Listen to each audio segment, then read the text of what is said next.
Hello, good morning, my dear students. So, here is the new heading, the new way of life. And yesterday we talked about domestication and sites, many other topics. Okay, let's start from this, a new way of life.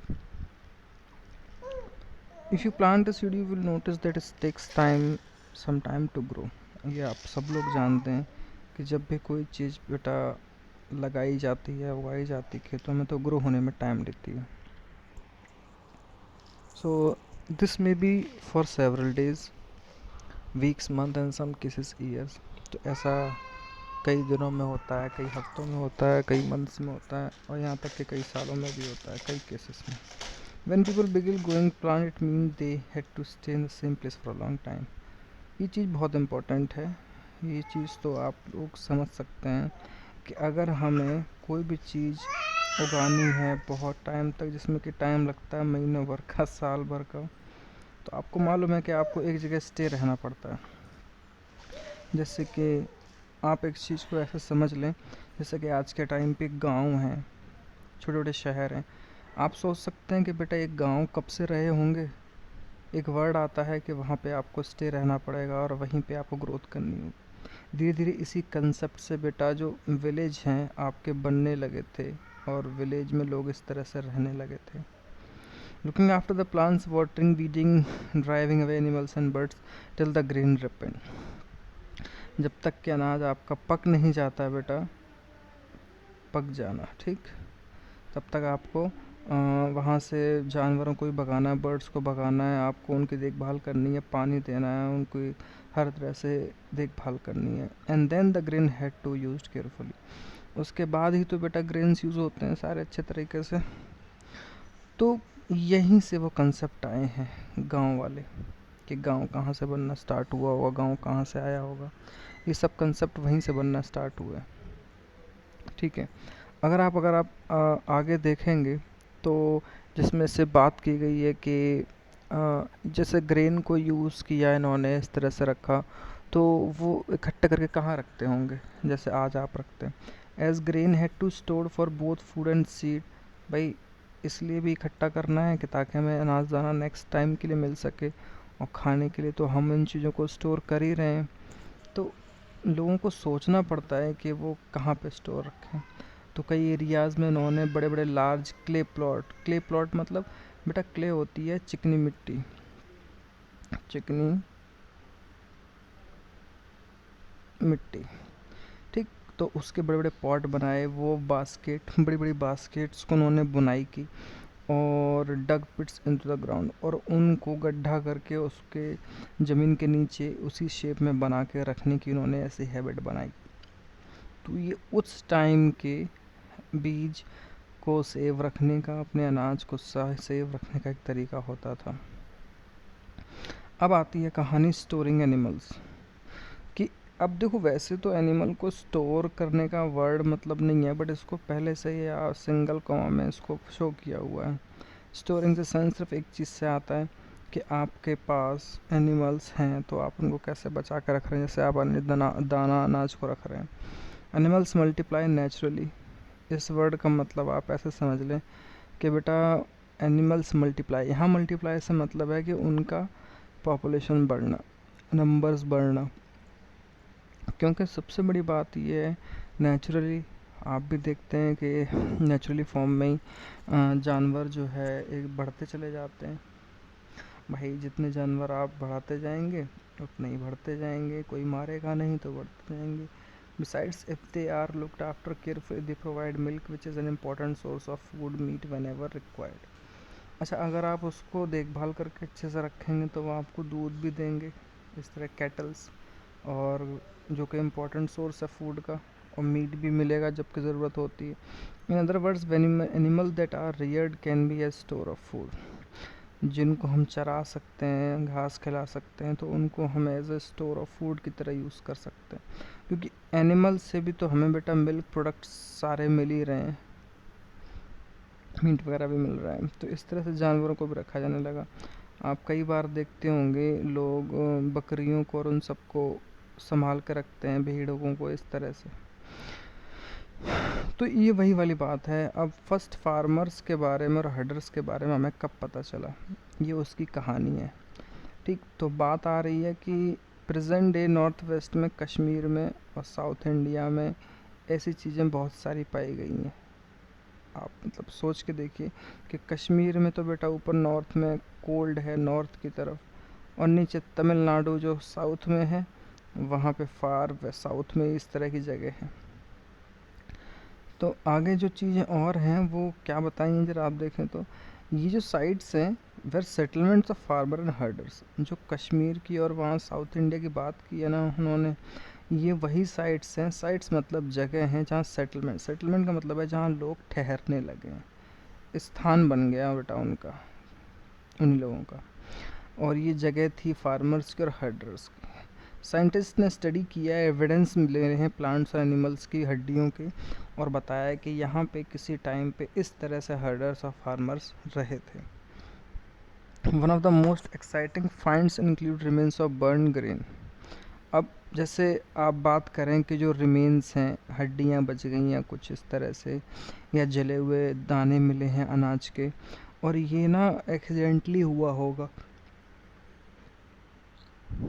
ऐसा नहीं किसी ने जला के रखे होंगे भाई, कुछ ऐसा एक्सीडेंट, ऐसी घटना हुई होगी जिससे जल के वो कहीं बंद हो गए, किसी पॉट में गिर गए, वो पॉट रखा रहा, ऐसी बहुत सारी चीज़ ज़मीन में दबे हुए हो, तो बहुत सालों बाद ये सारी चीज़ें मिली। साइंटिस्ट ने आइडेंटिफाई किया, पहचान लिया इन ग्रेन्स को, और बताया कि नंबर ऑफ क्रॉप्स ग्रोन होती थी डिफरेंट पार्ट में उस टाइम पे। They can also identify the bones of different animals, और उन्होंने ना बहुत सारे जानवरों की हड्डियों को भी पता करके बताया कि यहाँ पे इस तरह की चीज़ें होती हैं। सेटल लाइफ के बारे में बताया कि आर्कोलॉजिस्ट जिन्होंने फाउंड किया है ट्रेसेस हट्स, यानी जो झुग्गी झोपड़ी होती है और मकान घरों का कई साइट्स पे, जैसे कि बुर्ज होम एक जगह है बेटा, और बुर्ज होम कहाँ पे है, प्रेजेंट डे कश्मीर में। मैं अभी अभी जब ऊपर फार्मर और हर्डर के बारे में आप समझ रहे थे ना, फार्मर और हर्डर के बारे में, तो आपको याद है ना वो कश्मीर में उन्होंने बताया था कि वो वहाँ पे सेटलमेंट कर रहे थे। People built pit houses which were dug into the ground which steps leading into them। कहते हैं कि सीढ़ीदार घर बनाते थे, आप नीचे उतर के जाइए और फिर यहाँ एक बड़ा सा घर बनता था, क्योंकि आप जानते हैं कश्मीर में बेटा बहुत कोल्ड होता है, तो जितना ओपनली होगा ऊंचाई पे होगा उतनी ठंड ज़्यादा लगेगी, और जितना उसको नीचे करके रखेंगे तो वो उतना ही आरामदायक होगा। दिस में है provide shelter in cold weather, बताया ना मैंने आपको, शेल्टर मतलब घर की तरह, कोल्ड कोल्ड से बचने के लिए घर के लिए उन्हें ये सारी चीज़ें मतलब मदद देते थे बचाव के लिए। Archaeologist have also found cooking hearth both inside and outside the height, और साइंटिस्ट लोगों ने ना ये भी चीज़ खोज के निकाली है बेटा कि उनके यहाँ बाहर और अंदर दोनों तरह से झुग्गी झोपड़ियों में खाने पकाने की चीज़ों का इस्तेमाल किया जाता था। और इस चीज़ से सजेस्ट ये चलता है कि depending on weather people could their food indoors और आउटडोर। भाई सीधी सी बात ये है कि जब आप अपने खाने को आउटसाइड और इनसाइड दोनों तरह से यूज़ करते हैं, तो जब आप अपने कभी गांव में कभी देखते हो आसपास, कभी आपने ध्यान दिया है लोग सर्दियों में बाहर न जा, सॉरी गर्मियों में तो बाहर यूज़ करते हैं चूल्हे वगैरह पे रोटी बनाना, और सर्दियों में आपने देखा होगा जो टीन शेड होता है, छप्पर होता है, वहाँ पे अंदर बनाना शुरू करते हैं, क्योंकि उनको वहाँ पे सहूलियत होती है सर्दियों में। तो ऐसे ही कश्मीर में ये सारी चीज़ें मिली हुई हैं। ये बस यही था बेटा टॉपिक इसमें सारा का सारा, और आप इसमें न्यू स्टोन टूल्स देख सकते हैं। देखो ये लिखा है ना, देखो किस तरह के उस टाइम के टूल्स थे, ये उसी टाइम के मिले हुए हैं। देखो ये ज़्यादा नुकीला है, हो सकता है ये नुकीला हो बट टूट गया है, और ये थोड़ा ज़्यादा उभरा हुआ है, तो ये किसी और, इनके यूजेस जो होते थे वो डिफरेंट डिफरेंट होते थे बेटा। देखो यहाँ पे लिखा है ना, कई तरह के पॉट्स मिले हैं, और कई जगह डेकोरेटेड चीज़ें भी मिली हैं जिसको स्टोर करने के लिए यूज़ किया जाता था, खाना बनाने के भी यूज़ किया जाता है, बहुत सारे बर्तनों का वो भी मिले हैं। ग्रेन्स जो अनाज है जैसे चावल और गेहूँ, उनको भी रखने के लिए बहुत सारे जो यूटेंसिल्स या पॉट्स होते हैं उनको भी मतलब बरामद किया गया है। अब जैसे आप ये देखो, कितनी सुंदर चीज़ है ये। आप खुद सोच के बता सकते हैं कि इसमें क्या रखा जाता होगा। ये उसी टाइम का मिला है, सोचने वाली बात है। कितनी फाइन क्वालिटी की चीज़ें बनी हुई हैं कि वो चीज़ें आज तक मिली हुई हैं। तो ये सारा बेसिक वही सारी बातें हैं। और एक छोटा सा यहाँ पे लुक दिया है बेटा मेहरगढ़ का, living and dying in Mehrgarh. इसमें क्या लिखा है ज़रा उसको देखना आप लोग। This site is located in the fertile plain near Bolan pass which one of the most important routes into Iran. West की तरफ की बात करें, क्योंकि ईरान जो कंट्री है बेटा वो वेस्ट की तरफ है, ठीक, और इंडिया इधर ईस्ट की तरफ है। इधर ईरान है बेटा, इधर इंडिया है। उसी रूट पे बोलन पास के पास ही मेहरगढ़ एक जगह है। Mehrgarh probably one of the places where people learn to grow barley and wheat and rear sheep and goat for the first time in the area.